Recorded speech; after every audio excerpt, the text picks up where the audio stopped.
Gulliver's Travels, by Jonathan Swift. About the author. Jonathan Swift was an Anglo-Irish satirist, essayist, political pamphleteer, poet, and cleric. He is widely regarded as one of the greatest prose satirists in the English language. Swift began his literary career with satirical works such as A Tale of a Tub and The Battle of the Books, which established his reputation as a formidable satirist. Swift was deeply involved in the political issues of his time, writing numerous pamphlets, notably, The Conduct of the Allies, and The Drapier's Letters, which were instrumental in opposing the policies of the British government in Ireland. Swift's works have had a lasting impact on literature and satire. His mastery of irony, parody, and satirical techniques influenced later writers such as George Orwell, Aldous Huxley, and Kurt Vonnegut. Swift's sharp critique of political, social, and economic injustices has ensured his works remain relevant. Gulliver's Travels and A Modest Proposal continue to be studied and appreciated for their incisive commentary on human nature and societal flaws. Beyond his literary achievements, Swift was a passionate advocate for Irish rights and used his writings to address the exploitation and mismanagement of Ireland by British authorities. Swift is remembered as one of the greatest satirists in the English language. His works continue to be celebrated for their wit, intelligence, and profound social and political insight.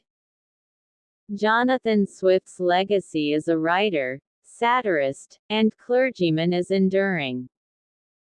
His works not only entertain but also provoke thought and reflection on the human condition, societal norms, and the political landscape. Swift's ability to blend humor with serious critique makes his writings timeless, ensuring his place as a pivotal figure in English literature. Significance of the title. The title, Gulliver's Travels, holds significant meaning and effectively encapsulates the essence of Jonathan Swift's novel. The title directly refers to the main character, Lemuel Gulliver, and his extraordinary voyages to four distinct lands, Lilliput, Brobdingnag, Laputa, and the land of the Houyhnhnms. The title prepares readers for a narrative centered around travel and adventure. By naming the book after its protagonist, Swift emphasizes that the narrative is a personal account of Gulliver's experiences. This framing allows for a subjective, first-person perspective, which is crucial for the satirical and reflective aspects of the story. The title suggests an exploration not just of fantastical lands, but of human nature and society. Each of Gulliver's travels exposes different facets of human behavior, politics, science, and morality. Thus, the travels are as much internal and philosophical as they are external and geographical. The word, travels, in the title hints at the satirical journey Swift undertakes through his protagonist. Gulliver's encounters with various strange societies serve as a vehicle for Swift to critique and satirize the political, scientific, and social institutions of his time.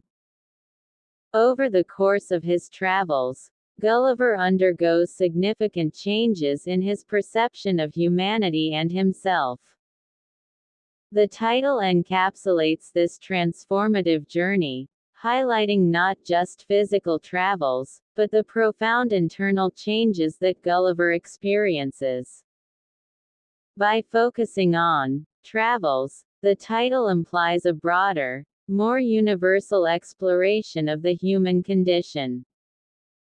This universality contributes to the timelessness of the novel, as the themes Swift addresses remain relevant across different cultures and eras. The title evokes a sense of adventure and discovery, drawing readers into a world of imagination and wonder. This aspect is crucial in engaging readers and making the novel an enduring classic in the adventure genre. The seemingly straightforward title carries an ironic undertone when contrasted with the bizarre and often disturbing experiences Gulliver undergoes. This irony is reflective of Swift's broader use of irony throughout the novel to critique society. The title, Gulliver's Travels, is significant for its multifaceted implications. It prepares readers for an adventurous narrative while also hinting at deeper philosophical and satirical explorations. Through this title, Swift effectively frames his novel as both a literal and metaphorical journey, encapsulating the essence of his critique on human nature and societal norms. Summary of the novel. Gulliver's Travels, by Jonathan Swift, is divided into 4 parts, each detailing the adventures of Lemuel Gulliver in different fantastical lands. Here's a summary of each part. Part 1. A Voyage to Lilliput. Lemuel Gulliver, a ship's surgeon, is shipwrecked and washes ashore on the island of Lilliput. He wakes to find himself tied down by tiny 6-inch-tall inhabitants called Lilliputians. Initially, the Lilliputians are wary of Gulliver, but they eventually allow him to move freely after he demonstrates good behavior. He becomes a favorite at the Lilliputian court. Gulliver learns about the Lilliputians' society, including their petty political rivalries and conflicts with the neighboring island of Blefuscu. These conflicts are allegories of the real-world disputes between England and France. Gulliver assists the Lilliputians in their war against Blefuscu by capturing the Blefuscudian fleet. However, due to court intrigues and accusations of treason, he flees to Blefuscu. From Blefuscu, Gulliver finds a way to return home to England. The petty nature of Lilliputian politics is a satirical take on the British political system. The Lilliputians' small stature symbolizes the pettiness and triviality of human disputes. Part 2. A Voyage to Brobdingnag. On his next voyage, Gulliver is abandoned in Brobdingnag, a land of giants. He is discovered by a giant farmer who treats him as a curiosity and later sells him to the queen. Gulliver becomes a favorite of the Brobdingnagian queen and enjoys a relatively comfortable life. However, he is also subject to many dangers due to his small size. Gulliver discusses European politics and society with the Brobdingnagian king, who finds European practices barbaric and flawed. Eventually, Gulliver is picked up by a giant eagle and dropped into the sea, where he is rescued by a passing ship and returns to England. The giant's perspective makes Gulliver's own society seem small and insignificant, critiquing human pride and pretensions. The Brobdingnagians' simple, moralistic society contrasts sharply with the complexities and corruptions of European society. Part 3. A Voyage to Laputa, Balnabarby, Lugnag, Glubdubdrib, and Japan. Gulliver visits Laputa, a floating island inhabited by people obsessed with mathematics and music but impractical in everyday affairs.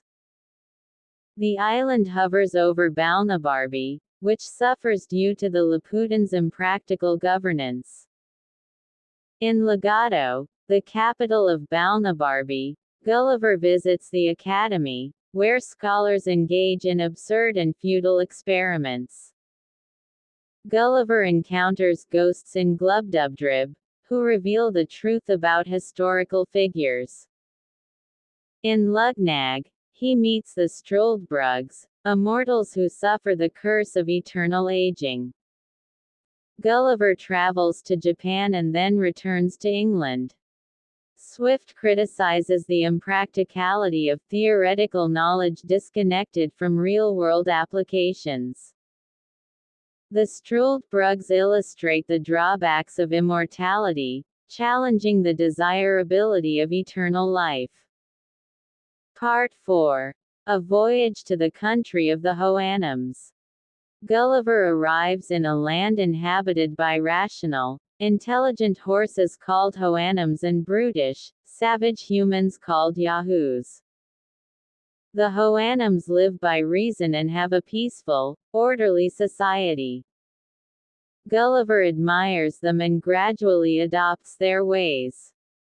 The Houyhnhnms eventually decide Gulliver is a danger due to his resemblance to Yahoos, and they ask him to leave. Heartbroken, Gulliver builds a canoe and is eventually rescued by a Portuguese ship. Upon returning to England, Gulliver is repulsed by human society and prefers the company of horses. The stark contrast between Houyhnhnms and Yahoos serves as a critique of the bestial aspects of humanity. The Houyhnhnms represent an ideal of rationality, but their emotionless existence raises questions about the value of such a life. Gulliver's final rejection of human society underscores his profound alienation and disillusionment with humanity. Each part of Gulliver's Travels builds on Swift's satirical critique of human nature, society, and politics, using fantastical settings and encounters to explore and expose the follies and vices of his time. Critical analysis of the novel. Gulliver's Travels, by Jonathan Swift, first published in 1726, is a multifaceted satirical work that can be read and analyzed on various levels. It operates as a fantastical adventure story, a biting satire, and a complex commentary on human nature, society, and politics.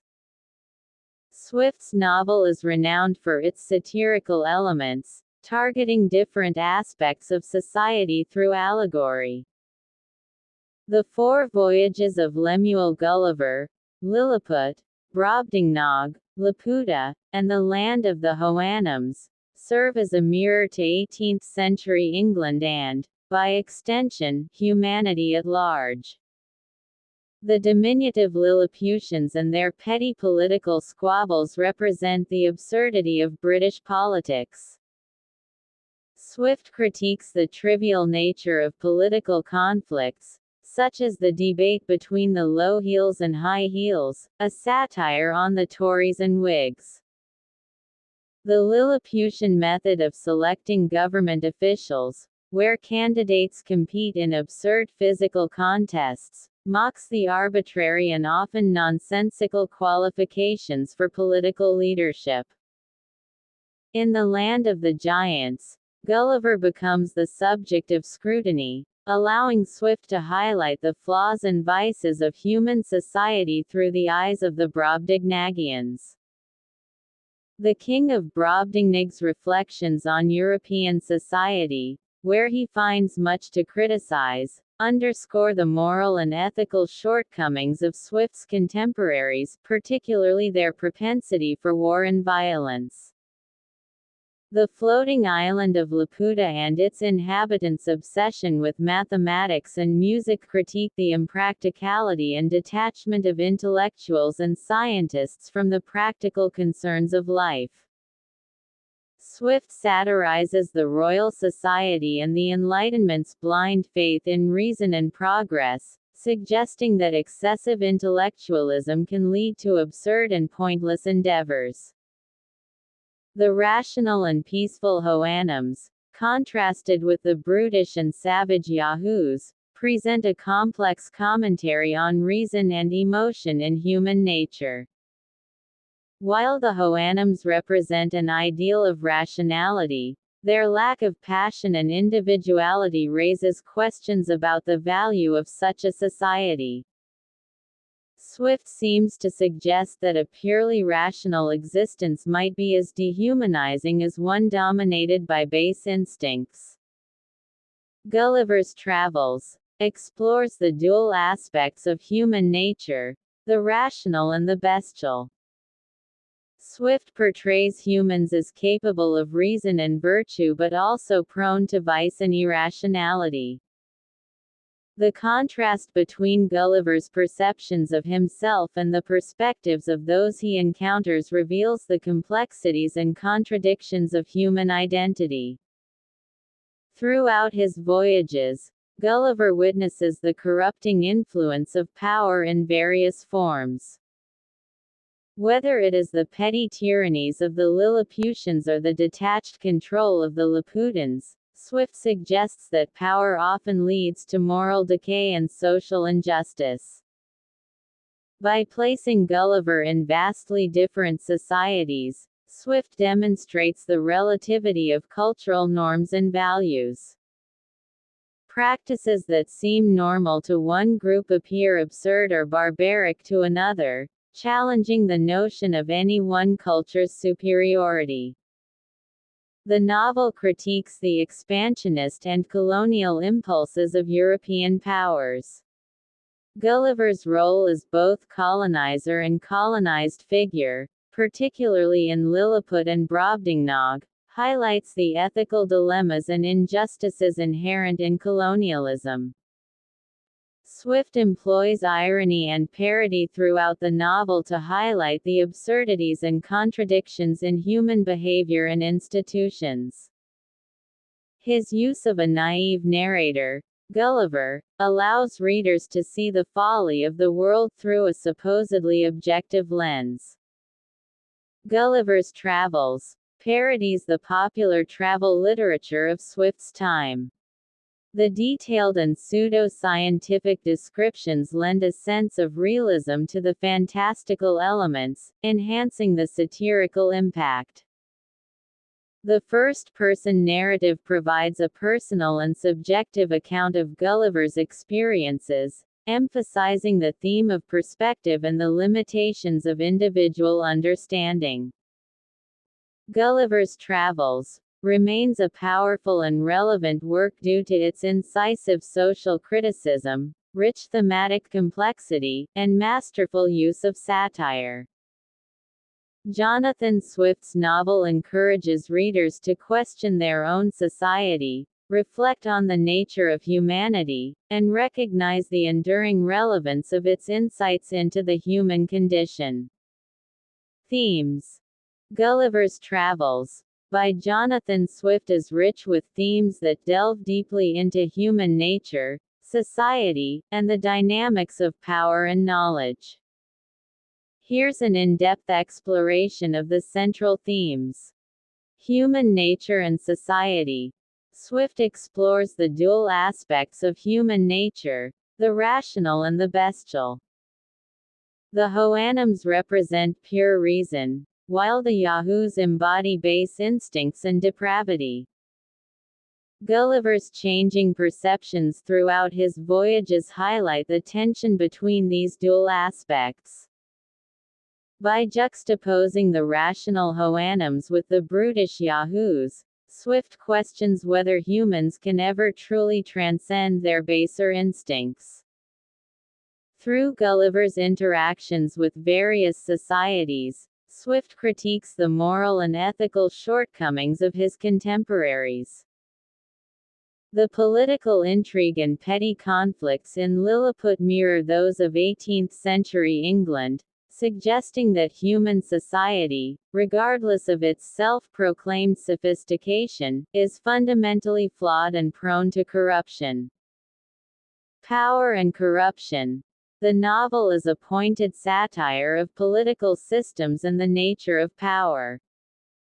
In Lilliput, the absurdity of selecting government officials based on physical agility lampoons the arbitrary nature of political appointments.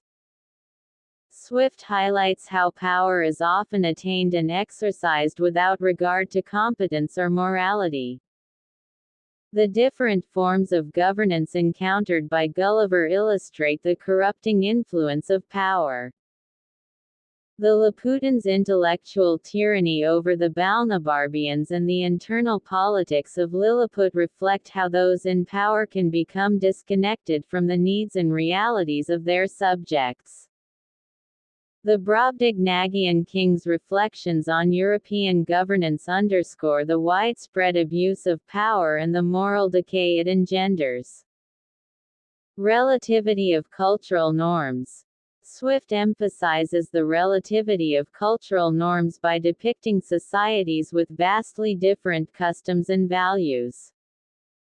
Gulliver's experiences show that what is considered normal or acceptable in one culture can be seen as absurd or barbaric in another. This challenges readers to question the universality of their own cultural practices. The novel suggests that moral values are not absolute but relative to the society in which they are practiced. The differing reactions of the Lilliputians, Brobdingnagians, Laputans, and Houyhnhnms to similar behaviors reflect this theme, prompting readers to reflect on the foundations of their own moral judgments. The limits of human knowledge and understanding. In Part 3, Swift satirizes the impracticality and hubris of intellectual pursuits disconnected from real-world concerns. The Laputans, with their obsessive focus on abstract mathematics and music, embody the dangers of an overemphasis on theoretical knowledge. The absurd experiments at the Academy of Legato further critique the misplaced priorities of scientific inquiry that lacks practical application. Gulliver's limited understanding and often naive interpretations of the societies he visits underscore the limits of human knowledge. Despite his best efforts, Gulliver cannot fully grasp the complexities of the cultures he encounters, highlighting the challenges inherent in comprehending and accurately representing different ways of life. Imperialism and colonialism. Swift's depiction of Gulliver's role as both a colonizer and a colonized figure serves as a critique of European colonial ambitions. Gulliver's actions in Lilliput and Brobdingnag, where he initially helps and later disrupts the societies he encounters, mirror the destructive impact of European colonialism on indigenous cultures. The novel raises ethical questions about the right to impose one's own values and systems on other cultures. Gulliver's increasing disillusionment with European society and his eventual preference for the Houyhnhnms' way of life reflect Swift's critique of the moral righteousness often claimed by colonial powers. Rationality versus emotion. The Houyhnhnms represent an ideal of pure reason, living in a society. His inability to reconcile his experiences with the values of his own culture leaves him isolated and disconnected, illustrating the profound impact of his journeys on his identity. The themes in Gulliver's Travels are interwoven to create a complex and multifaceted critique of human nature, society, and the pursuit of knowledge. Swift's satirical approach, combined with his use of fantastical elements, allows him to explore these themes in a manner that is both entertaining and thought-provoking.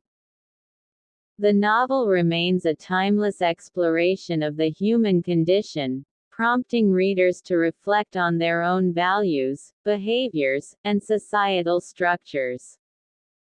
Characterizations. Gulliver's Travels features a rich tapestry of characters, each contributing to Jonathan Swift's satirical examination of human nature, society, and politics. Here's a detailed look at the main characters and their significance. Lemuel Gulliver. Gulliver is a well-educated and curious Englishman, trained as a surgeon, who embarks on several voyages that lead to fantastical lands. His first-person narrative provides a subjective account of his experiences, which is crucial for Swift's satirical purposes. Gulliver's naivety and initial credulity often highlight the absurdities of the societies he encounters. Over the course of his travels, Gulliver undergoes significant changes. Initially rational and open-minded, he becomes increasingly cynical and misanthropic, particularly after his time with the Houyhnhnms. By the end of the novel, Gulliver is alienated from humanity, preferring the company of horses. Gulliver serves as a vehicle for Swift's satire, allowing readers to see human follies and societal flaws through his adventures. His character development also reflects Swift's views on human nature and the impact of experience on one's worldview. Lilliputians. Tiny people, about 6 inches tall. Their society is marked by petty political conflicts, elaborate ceremonies, and a rigid class structure. They are obsessed with protocol and display a deep-seated pettiness in their disputes, such as the conflict between the low heels and high heels, and the war with Blefuscu over the proper way to crack eggs. The Lilliputians represent the pettiness and triviality of human political and social disputes. Their small stature symbolizes their small-mindedness, and their society serves as a satirical mirror of 18th-century English politics. Brobdingnagians. Giants, with Gulliver appearing as a miniature being among them. The Brobdingnagians are morally upright, practical, and governed by common sense. Their king is particularly noted for his wisdom and skepticism about European customs and politics. The Brobdingnagians offer a critique of European society from the perspective of moral and ethical giants. Their physical size symbolizes their moral superiority and the stark contrast to the Lilliputians' pettiness. The king's conversations with Gulliver highlight the flaws and corruption in European governments and society. Laputans. Normal human size, but with an obsession with mathematics and music, leading to physical traits such as heads tilted to one side and eyes that look in different directions. Laputans are intellectuals who are so engrossed in abstract thought that they are disconnected from practical realities. Their floating island, which hovers over Balnabarby, symbolizes their detachment from the ground reality. The Laputans satirize the impracticality and absurdity of theoretical knowledge disconnected from practical application. Swift critiques the Royal Society and the Enlightenment's overemphasis on reason and scientific progress without considering their real-world implications. Houyhnhnms. Intelligent horses who govern their society with reason and logic. The Houyhnhnms live in a peaceful, orderly society based on reason, devoid of lies, deception, and conflict. They lack human emotions and passions, which leads to a harmonious but emotionally sterile existence. The Houyhnhnms represent an ideal of rationality and reason, standing in stark contrast to the Yahoos, humans, who embody the worst aspects of humanity. Their society raises questions about the balance between reason and emotion, and whether a purely rational existence is truly desirable. They also reflect Swift's critique of human nature, suggesting that without emotion, society might lose its humanity. Yahoos. Physically similar to humans but behave like wild, brutish animals. Yahoos are filthy, greedy, and exhibit the worst vices of humanity. They are governed by base instincts and lack any semblance of rationality or morality. The Yahoos serve as a stark contrast to the Houyhnhnms and represent the degraded state of humanity when stripped of reason and virtue. They embody Swift's view of the darker side of human nature and act as a powerful critique of human vice and depravity. The characters in Gulliver's Travels are integral to Swift's satirical critique of human nature and society. Through his encounters with the Lilliputians, Brobdingnagians, Laputans, Houyhnhnms, and Yahoos, Gulliver, and by extension, the reader, gains insight into the complexities, contradictions, and often the absurdities of human behavior and societal structures. Each group of characters serves as a mirror reflecting different aspects of 18th-century European society, providing a timeless exploration of the human condition.